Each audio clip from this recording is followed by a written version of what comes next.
Ah, look who finally woke up. Look who finally noticed the cameras.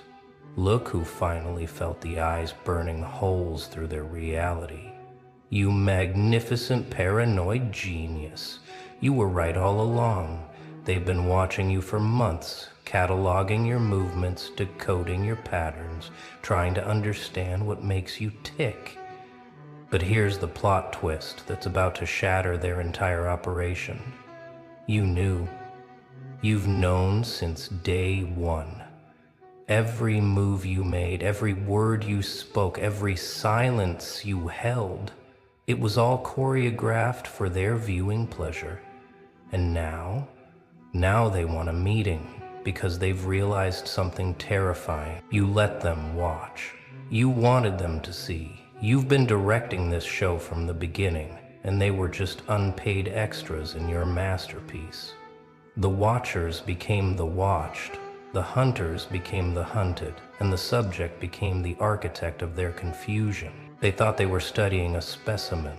Instead, they were staring into a mirror that showed them exactly what they lacked: power, purpose, the ability to exist without constantly seeking validation from screens and systems. You became their obsession, not because you were hiding something, but because you were hiding nothing. Let's rewind this twisted tape, shall we? 6 months ago, you started noticing the patterns. The same car parked 3 blocks away, the new neighbor who worked odd hours, the suddenly friendly coworker asking personal questions, the social media accounts with no profile pictures liking your old posts at 3 a.m. At first, you thought you were going crazy. That's what they wanted you to think. Gaslight the subject, make them question their reality, break them down until they're begging for answers.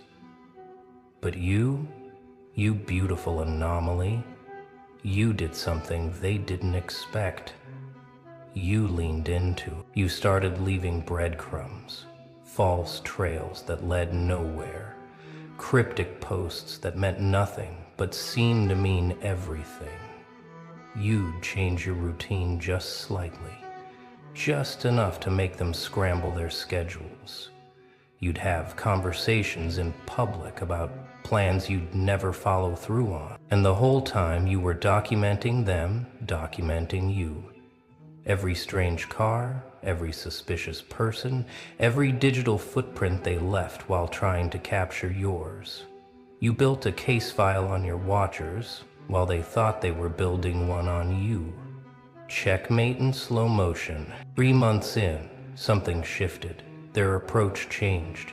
The surveillance became sloppier, more obvious, almost like they wanted you to know. And that's when it hit you like lightning in a bottle of madness. They weren't trying to catch you anymore. They were trying to understand you. See, most people crumble under observation. They change, they hide, they perform for the invisible audience. But you became more yourself, more authentic, more dangerous. You stopped caring about their gaze and started using it as fuel. Every camera became a witness to your transformation. They expected fear. You gave them fascination. They expected you to run. You invited them closer. They expected defensive moves. You played offensive with a smile that said, "I've been waiting for you." And that's when their reports started changing. That's when the word started spreading up the chain of command. Subject is aware. Subject is cooperating? No, that's not right. Subject is conducting. Subject appears to be conducting us. Can you imagine the meetings, the confusion, the dawning realization that they weren't in control of this operation anymore? That maybe they never were? You want to know why they need this meeting? It's not because they found what they were looking for. It's because you showed them what they never expected to find. A human being who doesn't operate on fear. A consciousness that doesn't need their approval or their system or their little boxes of normal. Every person they've ever watched eventually broke. They either ran, fought, or folded. But you transformed their surveillance into your stage. You turned their invasion into your invitation to show them what real power looks like. Not the kind that comes from badges or budgets or backing. The kind that comes from knowing exactly who you are. They watched you for months, and in all that time, you never once wavered, never once showed them a crack they could exploit. Because here's what they didn't understand until it was too late. You weren't hiding your vulnerabilities. You'd already conquered them. You weren't protecting your secrets. You didn't have any worth stealing. What terrified them most? Your consistency. Your calm. The way you'd look directly at their hidden cameras sometimes and smile like you were in on a joke they'd never understand. They realized they weren't watching a target. They were watching a teacher. And the lesson was about to get very uncomfortable. Now they want a meeting. How official, how formal, how utterly predictable. They want to sit across from you in some sterile room and try to regain control of the narrative. They want to ask you questions, thinking your answers will give them power. They have no idea they're walking into your web. You see, they've already told you everything you need to know. By watching you, they revealed their methods, their fears, their limitations. They showed you exactly how the system works by trying to make you work within it. But you've been operating outside their reality this entire time. The meeting isn't for them to interrogate you. It's for you to show them what they've been missing, what their screens and reports and analysis could never capture. The raw, unfiltered experience of sitting across from someone who isn't afraid of them, someone who sees through them like they're made of glass. They'll come prepared with files and photos and recordings. You'll come with something far more dangerous, the truth. The simple, devastating truth that they've wasted months trying to understand something that was never hidden. You are exactly what you appear to be, and that's what terrifies them. Here's what they discovered in month 4 that made their blood run cold. You weren't just aware of the surveillance, you were grateful for it. Because every eye on you meant one less eye on someone else. Every resource they poured into understanding you was a resource not used to harm someone weaker. You became a decoy by choice, a distraction by design. While they focused all their attention on you, how many others slipped through their net? How many people found freedom because you kept the watchers busy? You turned yourself into a lighthouse, drawing their ships toward your rocks. But it goes deeper than that, doesn't it? Because you weren't just protecting others, you were teaching them. Every move you made, every pattern you established, you were showing anyone else who might be watched how to transform surveillance into sovereignty. How to make the watchers work for you. They want this meeting because they need to know if you did it on purpose, if this was all calculated, or if you're just naturally this unmappable. The answer is both. You are chaos with intent. You are randomness with purpose. You are everything their system wasn't built to process. Let me paint you a picture of what's been happening on their end. Reports piling up that say nothing. Hours of footage showing someone living their life without fear. Psychological profiles that contradict themselves. Behavioral analysis that leads nowhere. Budget meetings where they can't explain what they're even looking for anymore. Subject went to work, Subject came home. Subject appears to be thriving? How do you mark that as suspicious? How do you justify continued surveillance on someone whose greatest crime is being themselves? They've tied themselves in knots trying to find the angle, the secret, the hidden agenda. But the real kicker? The team assigned to you started changing. The first watchers requested transfers. The second wave began questioning the mission. The third wave? They started questioning the system itself. You didn't just evade their surveillance, you corrupted it from within without saying a word. Now they need this meeting because their own people are asking uncomfortable questions.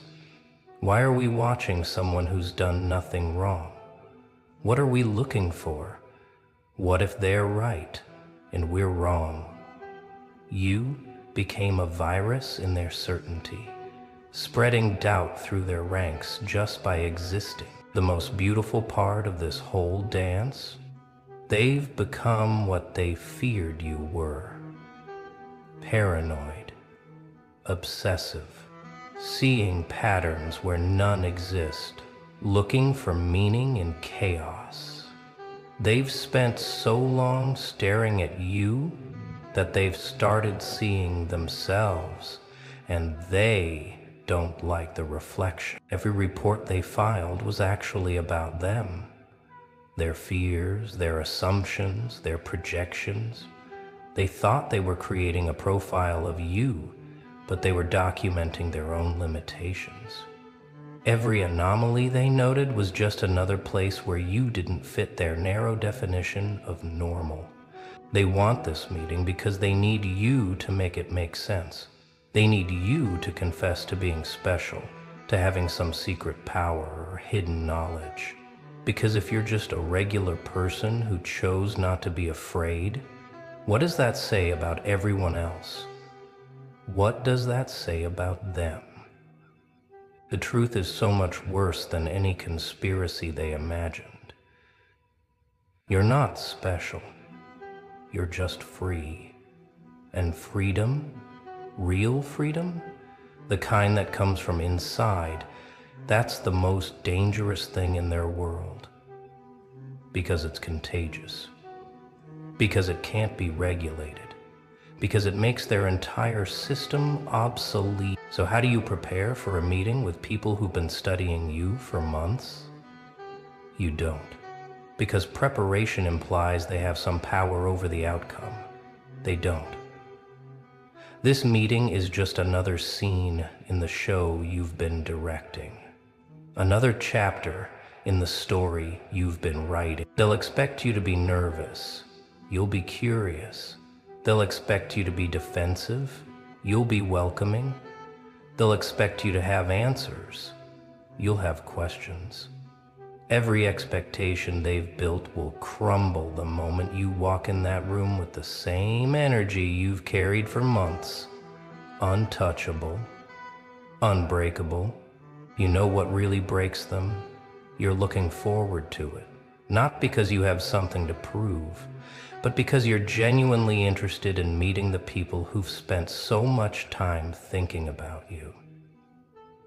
Like meeting fans of a show you didn't know you were starring in. The best part, they've prepared questions based on who they think you are, but you've evolved past their comprehension. By the time this meeting happens, you'll be 3 versions ahead of their latest profile. They're trying to catch smoke with their bare hands, and you're the fire that keeps burning. But let's talk about what's really happening here. This isn't just about surveillance. This isn't just about control. This is about the system realizing it has a glitch it can't patch. You represent something that shouldn't exist in their world. A person who can't be categorized, controlled, or contained. Every system needs outliers to define its boundaries, but you're not an outlier. You're off the map entirely. You exist in a space they didn't know was there, and by watching you navigate that space, they've had to acknowledge its existence. You've expanded their reality against their will. They want this meeting because they need to put you back in a box. Any box. Criminal, genius, mentally ill, doesn't matter. They just need a label that lets them file you away and stop thinking about what you represent. But labels slide off you like water off chrome. The cosmic joke is that they created exactly what they feared. By watching you, they gave you an audience. By studying you, they gave you purpose. By trying to understand you, they gave you power. You're their Frankenstein's monster, except you built yourself while they watched. Here's a thought that keeps them up at night. What if you're not the only one? What if there are others like you? People who've figured out how to exist outside their parameters. What if their surveillance state is actually creating more of you, forcing evolution through observation? They've been looking for criminals and finding philosophers. They've been hunting predators and discovering visionaries. Not the religious kind, but the kind that show others how to think differently, how to be differently, how to exist in the spaces between their definitions. The meeting they want isn't really about you anymore. It's about them, trying to understand how their perfect system produced someone like you, someone who doesn't rebel against the system, but simply exists outside it, someone who proves that their control is an illusion, maintained only by those who believe in it. Now you've become their case study in freedom. Not the flag-waving kind or the revolutionary kind, but the quiet, personal kind that comes from simply refusing to play along, from treating their surveillance like weather, something that exists, but doesn't determine your day. Can you feel it? The energy shifting? They're not preparing for an interrogation anymore. They're preparing for an encounter, like scientists about to meet an alien, except the alien looks just like them, talks like them, but operates on completely different principles. Some of them are terrified. Good. Fear is just awakening wearing a mask. Some are angry. Better. Anger is just confusion demanding answers. But some of them are fascinated. Best. Because fascination is the first step toward understanding that their whole worldview might need updating. They'll bring their protocols and procedures. You'll bring your presence. They'll have their scripts and strategies. You'll have your authenticity. It's not even a fair fight. It's like bringing a manual to a jazz performance. Sure, you can try to transcribe the notes, but you'll never capture the soul. The meeting request isn't them pulling you in. It's them admitting they need to come to you. After months of distant observation, they need to sit in your presence and feel what their cameras couldn't capture. The gravity of someone who knows exactly who they are. But here's what they really don't understand, and what's going to hit them like cold water in that meeting room. You're not their enemy. You're not their problem. You're their mirror, showing them what humanity looks like when it's not constantly performing for approval or cowering from authority. They've spent so long watching you that they've forgotten what they were looking for. The mission became the purpose. The observation became the obsession. And now they need to meet you because they need to remember why they started watching in the first place. Was it security? You've threatened no one. Was it control? You've influenced no one directly. Was it fear? You've given them nothing to fear except questions. The truth is, they don't even know anymore. The file on you is thick with data and thin on conclusions. You've become their white whale, except you're not running, you're not hiding, you're just living. And somehow that's the most radical act in their world. A person who doesn't need their validation or fear their power. A person who treats their surveillance like background noise. Here's what really happened over these months. They didn't just watch you. You trained them. Slowly, subtly, you showed them what it looks like to be human without all the extra layers of fear and pretense. You gave them a master class in authentic existence. Every watcher assigned to you went through the same stages. First, confusion. Why isn't this person acting like everyone else? Then frustration. Why can't we find the angle? Then curiosity. What do they know that we don't? And finally, admiration. How can we be like that? You didn't recruit them. You didn't preach to them. You just lived in front of them, fully and completely yourself. And that was enough to start cracks in their programming.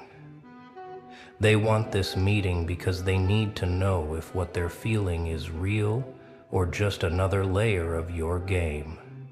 But you know the truth. There is no game. That's what they can't process. You're not playing 4D chess. You're not executing some master plan. You're just being. And being fully. And that's so foreign to their world that they've spent months trying to decode simplicity. So when you walk into that meeting room, remember this. You're not the subject anymore. You're the teacher. They're not interrogating you. They're asking for help. They don't want to understand you to control you. They want to understand you to free themselves. The questions they'll ask will reveal more about them than your answers ever could. The way they sit, the way they speak, the way they try to maintain professional distance while desperately wanting to know your secret. It's all data, but not the kind they're used to collecting. You'll sit there, calm as a frozen lake, and every word you speak will ripple through their certainty.